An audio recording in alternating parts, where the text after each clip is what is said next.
So welcome to my kitchen where I want to test the biogas connected to this biogas stove. If you look through the extreme left, you see the smart meter and then there. So that's the gas outlet coming in through the venturi into the smart meter. Smart meter is connected to the solar panels and it's taking its source from there. There's also a battery connected right there. So I'll be walking you through a little bit of cooking, boiling, and let's go. Okay, so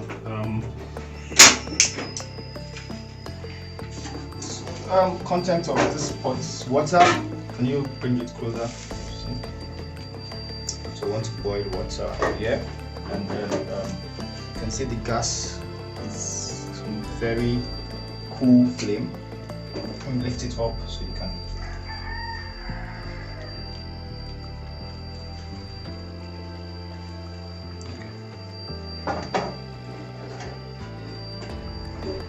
Okay, so we'll leave this for a few minutes.